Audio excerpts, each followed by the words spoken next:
attending school on the computer. Maybe you've heard of virtual schools. Yeah, but one state lawmaker wants to make sure students know what they're getting themselves into before they click the mouse and jump into the online schooling game. State House Bureau Chief David Williams is here now to explain. David. Well, Brooke and Phil, this story has quite a few people at the State House talking. State Rep Bob Behning says virtual schools across the country are struggling because he says too often there's a parent/choice. Now he wants to bring some accountability to the virtual school process.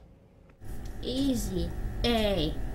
Right now, around 10,000 students attend school online in Indiana.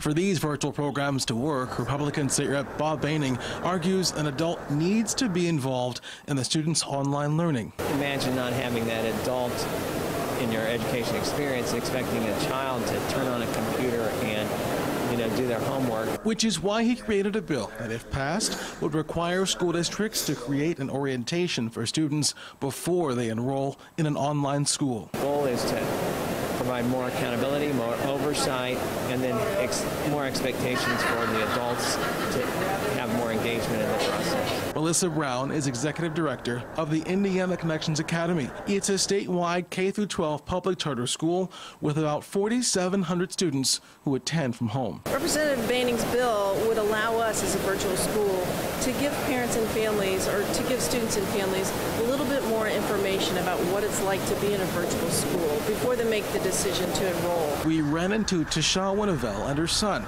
and asked her thoughts. That would be nice for some of the home schools, but I guess there's probably a lot of people in Indiana that would fight that because that would go against what they plan on doing with their curriculum.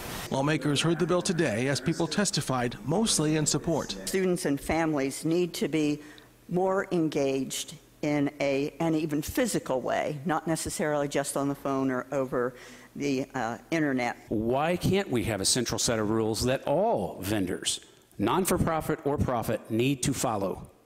Period. By the way, lawmakers approved the bill unanimously in committee this morning. The bill now goes to the House floor sometime next week. So, David, I understand the bill also has a couple other requirements for the school districts as well, right? Yes, it does, actually. For example, if the bill is approved, those school districts would also have to track and monitor student participation, as well as attendance and even student engagement, and also school employee professional development, guys. All right, David, thank you very much.